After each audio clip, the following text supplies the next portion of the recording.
You're watching Vaio T with the brand new Sony Ultrabooks here, 11-inch and 13-inch by Sony. They are coming out in May and in June this year with Ivy Bridge even, as I just heard, because this is the Ivy Bridge version. We can't turn it on because they're not allowed to tell us which chipset, but there will be probably a press release soon. So we have the 11-inch and the 13-inch, and if you check out the keyboard, there's not much of a difference except for the shift keys and of course the arrow keys, which didn't get too much space on the 11-inch one, but otherwise the touchpad is on both the same size, and we have of course the nice Sony cams and the microphones on both of them, and even the ports are actually the same. If you check it out, we have on this side for both of them USB 3.0, USB and power.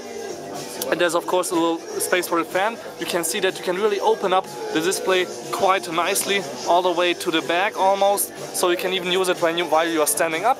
And there's only a glossy version available. Then we have the status LEDs here, and you can here clearly see that we have about 2 fingers of difference between the 11 and the 13-inch one.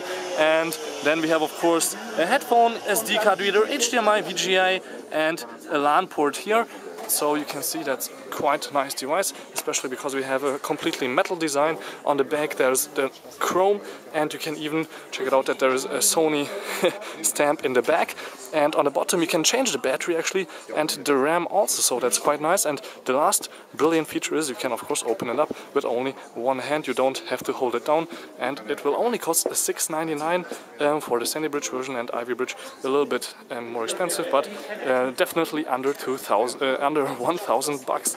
And actually in the back you can see here we have the Sony Vaio Z, which cost about 1,500 or even more. This is the 3,000 version here with external drive, and you can see that it's a lot smaller and it has also nice connectivity on these devices. So thank you much for watching Vaio TV. This was the quick comparison of the Sony Vaio Ultrabooks here, which are coming out in May and in June. My name is Vaio for Vaio TV and Tech Focus. Till next time, please tune in again.